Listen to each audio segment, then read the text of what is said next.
Park Road Trip. And now your hosts, Matt and Brandon. My name is Matt. Thank you for joining us on this road trip today. I'm here with Brandon. Steamboat Brandon, if you will. Oh, yeah. Steamboat Brandon, as of last week.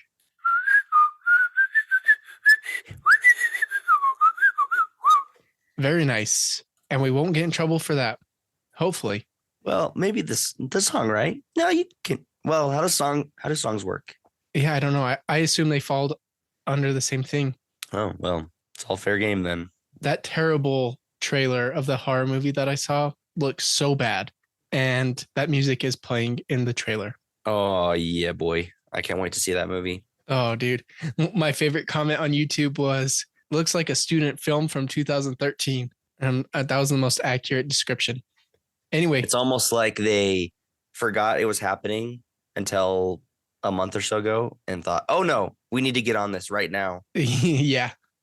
Yep. Stop the presses. It looks really bad.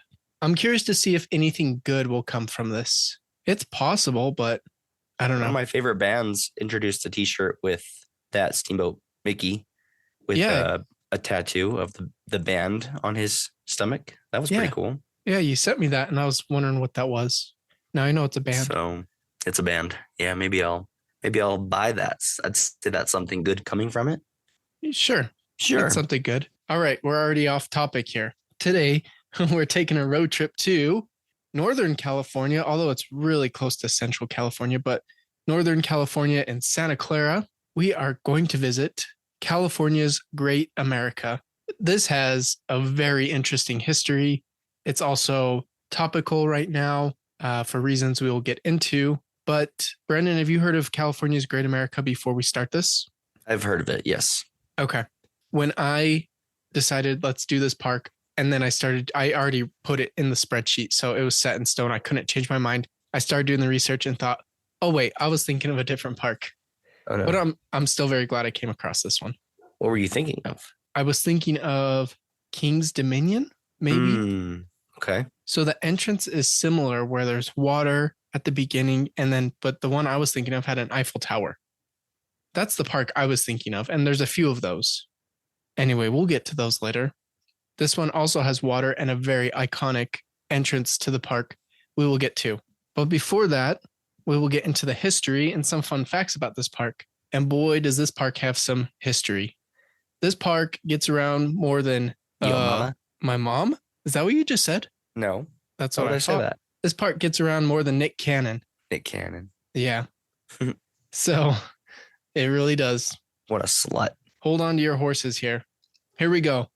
So this park was built by Marriott. Yes, the Marriott company, as in like hotels and stuff.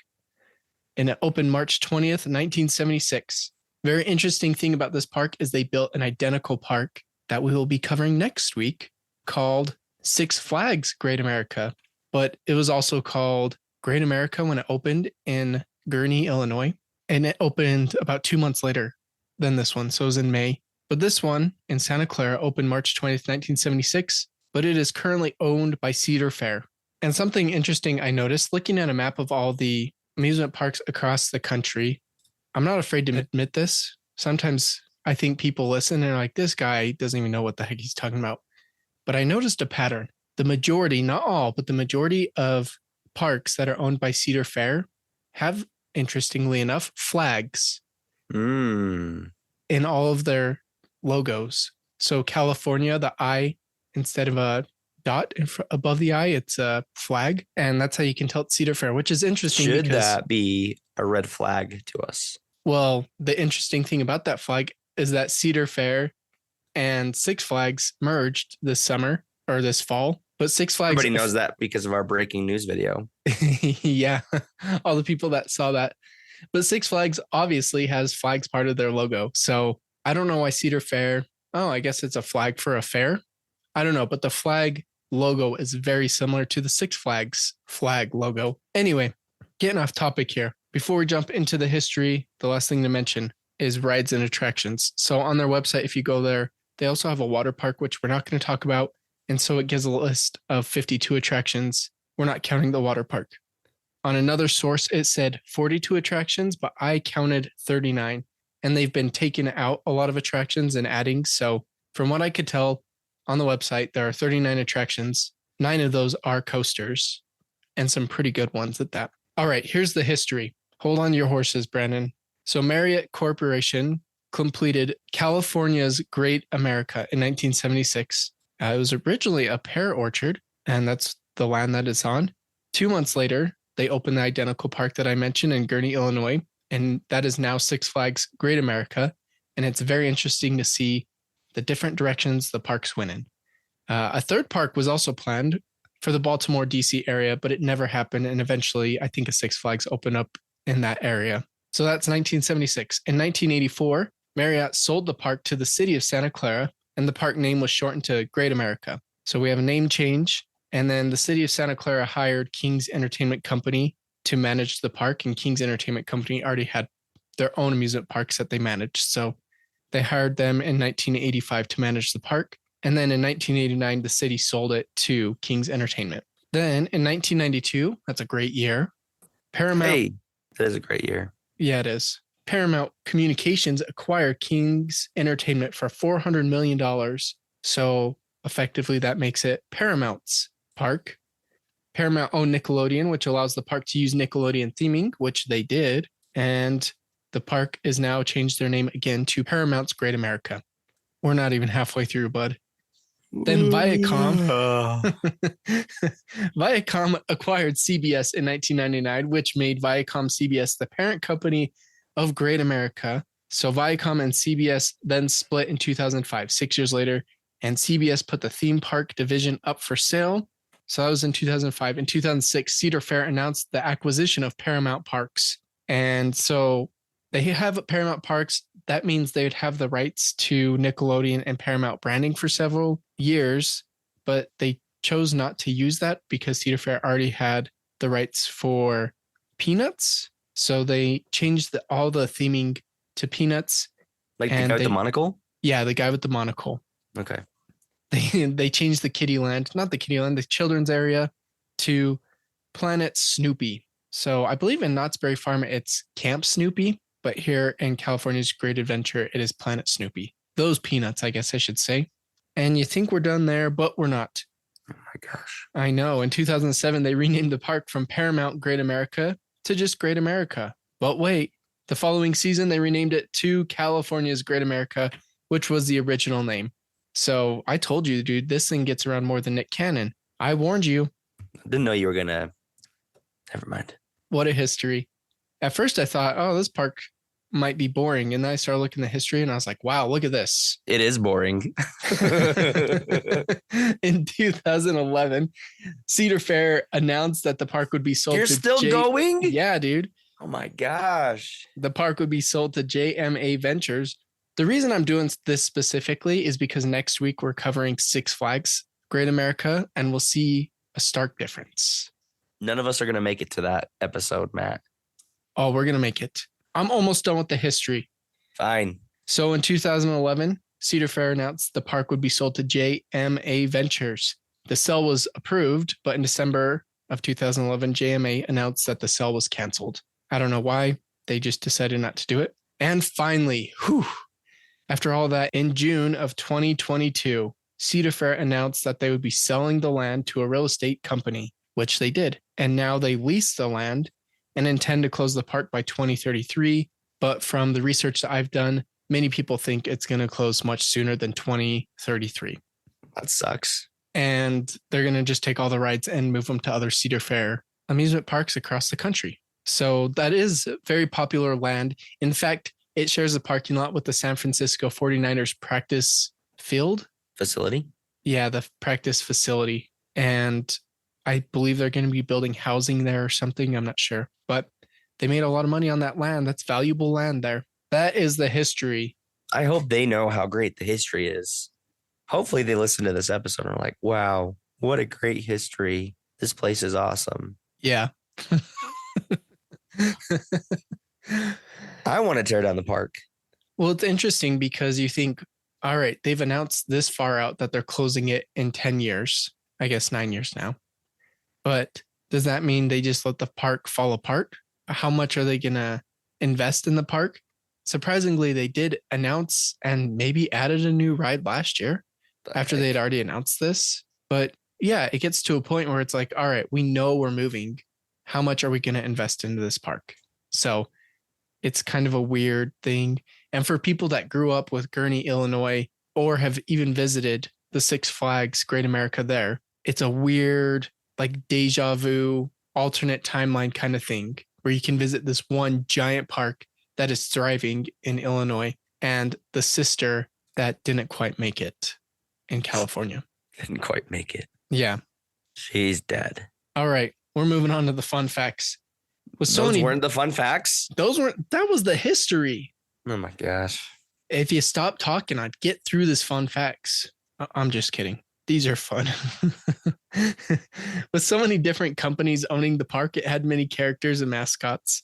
So when the park opened in 1976, it was Looney Tune characters and Bugs Bunny. They were the ones running the park. When the park was sold in 1984, they had the rights to Hanna-Barbera and used characters from the Smurfs, Scooby-Doo, and Yogi Bear. In 1995, the park started using characters from Nickelodeon shows such as SpongeBob SquarePants, Rugrats, The Wild Thornberrys, and Dora the Explorer. And now Cedar Fair, having the license to Peanut characters, they have Planet Snoopy. So the ride names have changed a lot too, because like, for instance, they had a Top Gun ride when it was Paramount. And now that ride is just called the Patriot, which I can't think of a more awesome name. How patriotic do you feel riding that coaster? They could have called it the Eagle's Nest. That's not patriotic, Brandon. We learned that from a previous episode. When the park opened in 1976, it had 5 themed lands. I don't think they have similar lands, but I think they've combined them. But when they opened, they had Orleans Place, which represented the Old South, Yankee Harbor, which represented the early 19th century Eastern Seaboard Village, Yukon Territory, representing the Klondike Gold Rush, the Great Midwest Livestock and County Fair. That would be my favorite land. Oh, can you imagine all these awesome lands? And they're like, come to the Midwest Livestock and County Fair. So that's a funny one. And then Hometown Square, representing small America town in the 1920s, which would be cool. They could do great theming with that. Like I said, I think they've combined lands and they still have some of the theming, but not like it was in 1976. Here's a fun one. This park has been featured in many films and shows, including Beverly Hills Cops 3. Have you seen it? No. Neither have I. I guess we're going to have to watch it. Getting Even with Dad, featuring Macaulay Culkin. Have you seen that? No. Have you even heard of that? No. Neither have I. This is my favorite one listed. A 2007 Excedrin commercial. Ooh, I have heard of that one. That's exciting. This one also puzzled me. Twice Upon a Time, an animated show. So it's animated, but it's in there. I think it's in the background. I'm not sure what kind of animation it is, but yeah. And the last fun fact. Well, that's a fun fact. Depending on your definition of fun. So many deaths and injuries have happened. That's not fun. But there's one incident that kind of makes me laugh a little bit. It's no death involved. Okay. October 26, 2019. A group of teenagers, of course, they lit some firecrackers by the front gate, causing guests to scramble thinking it was a shooting. That's scary. That part's not funny. Here's the part that is funny but confuses me. The report ended up saying it was a robbery. So it turned out to be a robbery. And since everybody was running and scrambling, the concession stands were robbed by fleeing guests. Because they're like, free stuff, looting. Okay, so here's what I don't know. Was it coordinated with the kids lighting the firecrackers? Or did people start freaking out and then they were did people it was a free for all and they just started grabbing stuff? I'm so interested in this story. I wasn't there. You were there? No, I was not there. Oh. So I can't really tell you. Yeah, I want to know what was going on. What was going on? What we do know, it was not a shooting, which is good. Oh my gosh, I think that was the longest intro we've ever done. Shall we jump into the park? Please. All right. For the love of everything holy. You know, the park history is my favorite part. The reason I started this podcast is because I wanted to talk about histories of parks. Because after a while, all the rides start to feel the same. So I'd appreciate it if you enjoyed the history, Brandon. Okay, I'm sorry. That was all so interesting. Just go back and edit this in. Wow. Here, I'll do some more. I love that fact. That's so cool. What? Really? I didn't know that. There, I've given you some real stingers you can go in and mix in there in replacement of my. Are you done? Yes.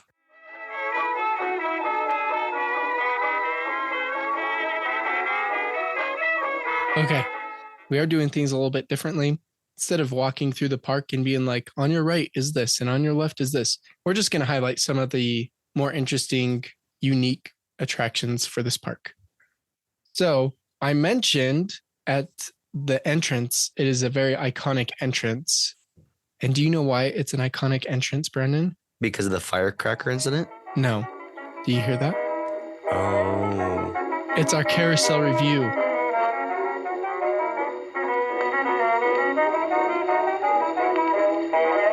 Right at the entrance.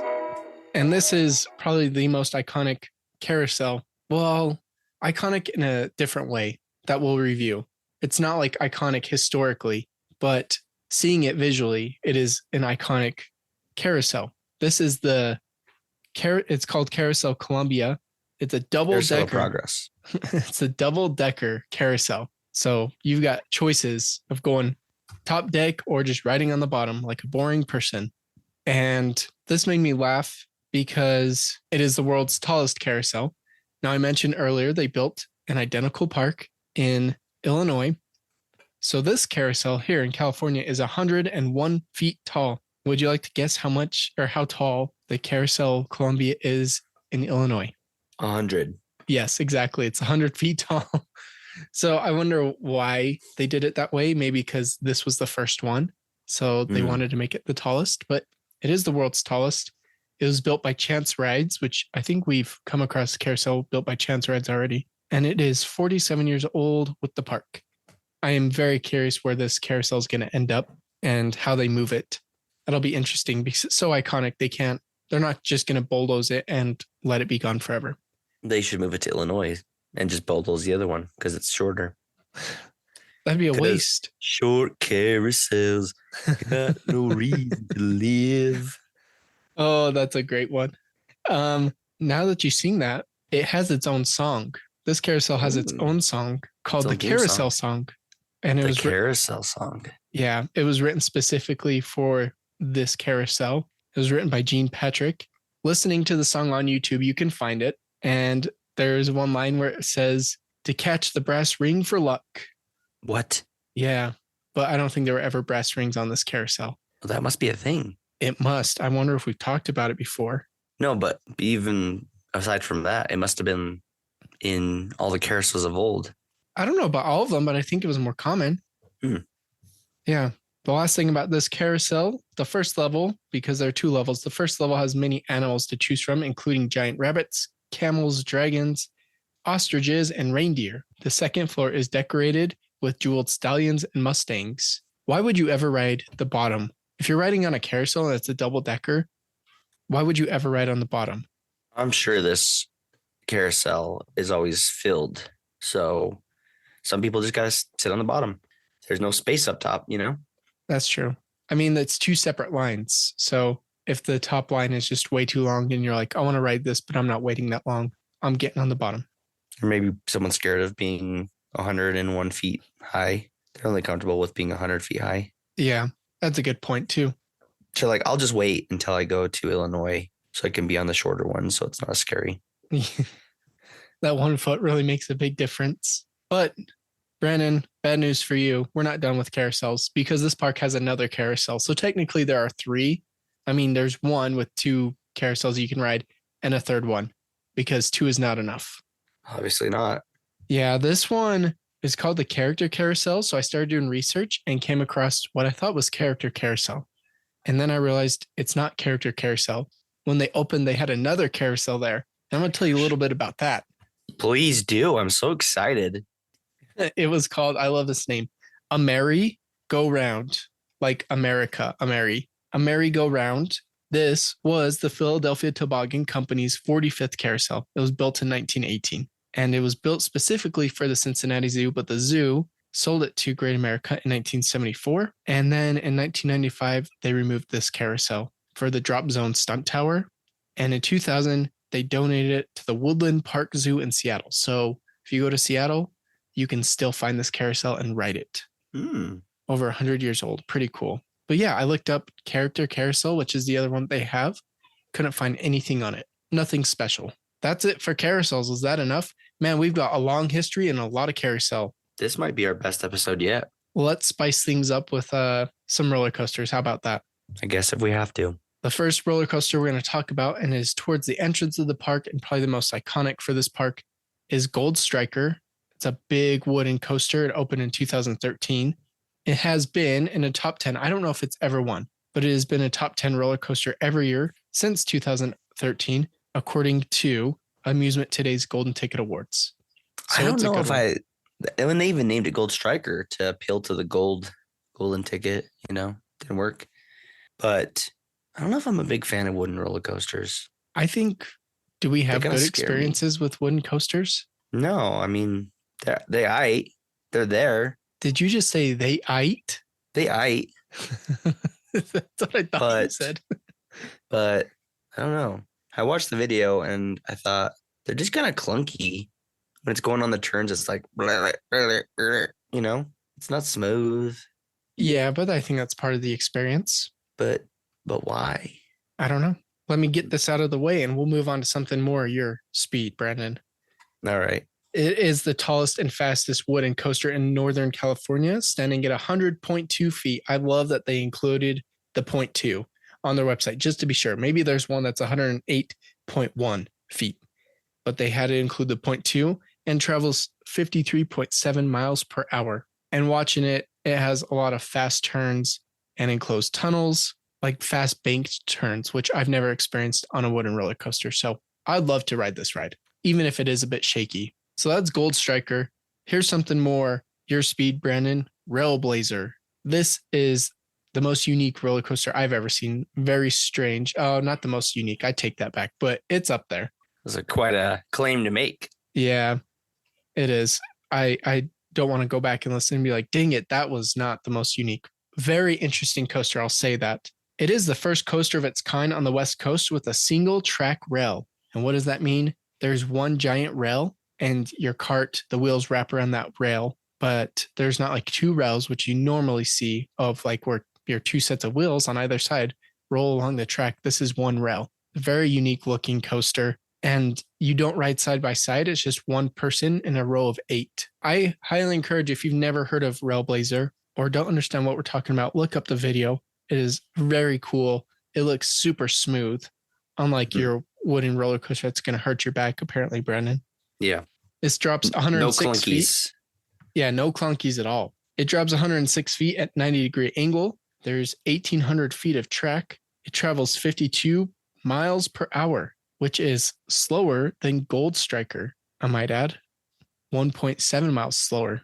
But this one looks so smooth and fast. And like I said earlier, it's one person per row. Very interesting coaster. Check out the video. And the last unique thing to this park I wanted to cover is a 4D show called Mass Effect New Earth. Did you see anything about this show, Brandon? I watched the video. Okay. What'd you think? Reminds me of that alien ride that Disney used to have. Oh, yeah. Alien Encounter. Alien Encounter, yeah. Yeah. That's what I thought of. I mean, it's not as cool, but, still. Right, yeah. It is pretty cool. So it's a 4D show. You sit in a theater with, according to Jacob the Carpetbagger, the most comfortable 4D seats he's ever been in. But hold on, you didn't say who developed this ride. EA. I can't say sports because it wasn't sports. Yeah, but let's just take a moment to say beep, EA. Yeah. Those jerks. Oh, I see what you're saying. I got you. I thought like the beep was the noise of a game, but you're saying that was me saying that. EA. I didn't want to actually say. Yeah. You want me to say the F word? Because that's what I want to say. No.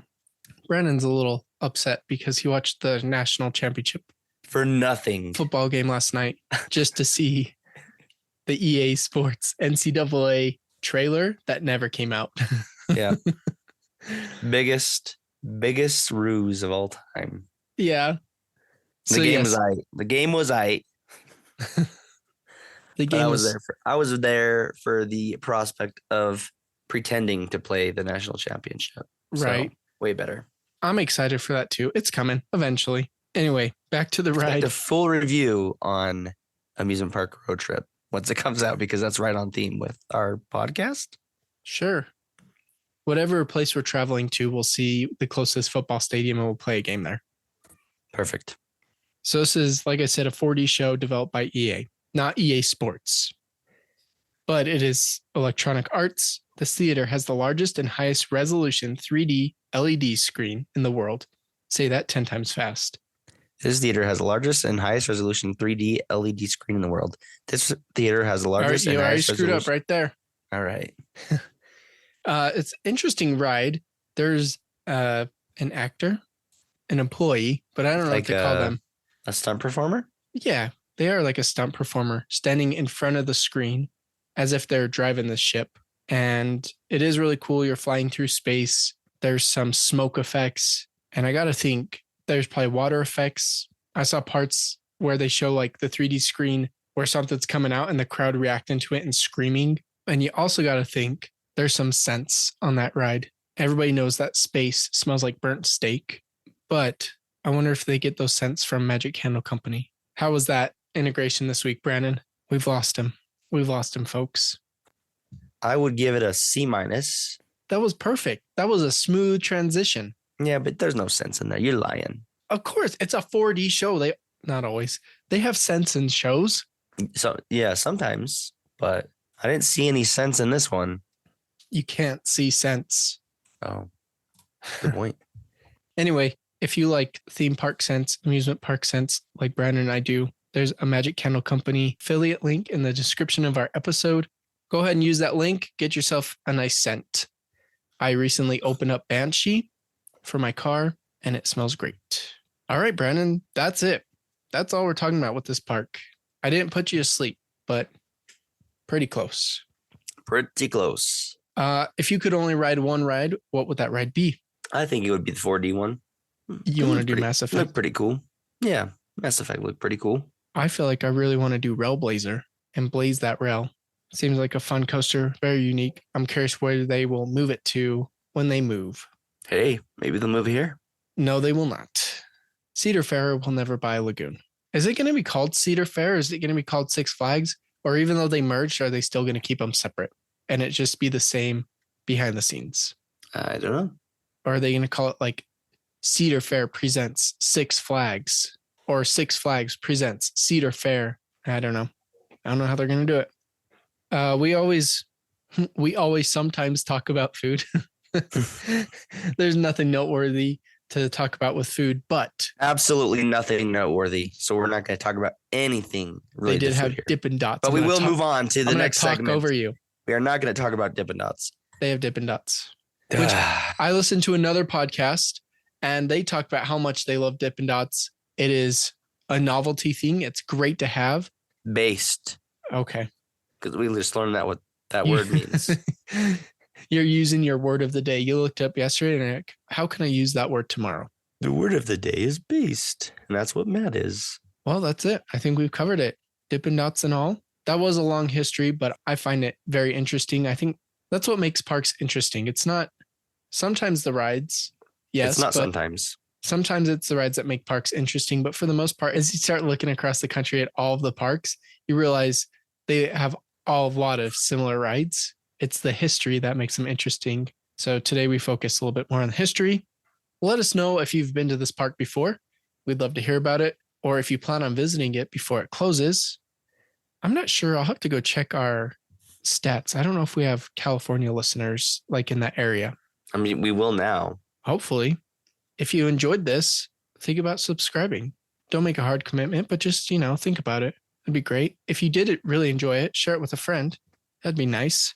You can reach us at amusementparkroadtrip@gmail.com if you want to tell us about going here or send us any childhood photos of being here, riding the double-decker Carousel Columbia. And I think that's about it. No final thoughts? Yeah, final thoughts. Would we want to really visit this park? Nah. I'd want to go to ride Gold Rusher and Railblazer. Gold Rusher, huh? I didn't know they had that ride. I'd want to go to ride Gold Striker and Railblazer. Sorry. You But don't want to don't ride worry. the double-decker carousel? Don't worry about. Yeah, I want to ride that too, but that'll still be in Illinois when I go there sometime. Does this park have a waterfall? This is an important question. If this is your first time listening, we always ask this question because Brandon has an obsession with places having waterfalls. And what we have found is that the majority of parks that we've covered do have waterfalls. And so And there's this something, is no exception. yeah, there's something important about them. People love seeing waterfalls. There is a waterfall on one of the rides, Demon, which is a janky looking aerodynamics coaster that opened when the park opened in 1976. It looks scary. I would be Probably terrified because to of all ride the it. water damage. It looks like scaffolding holding it up. I would be terrified to ride that coaster, Demon. Anyway, Maybe the name is telling. it is. They do have Demon at Six Flags Great America, which, as I mentioned before, we'll be covering next week to compare and contrast these Oh, two boy. parks built together. Oh boy, oh boy, oh boy. That's it for me, Brandon. You got any final thoughts? No, I don't. All right. Have a good week. Hope you enjoyed this episode, and we'll see you next week. See you on the flippity flip, bite.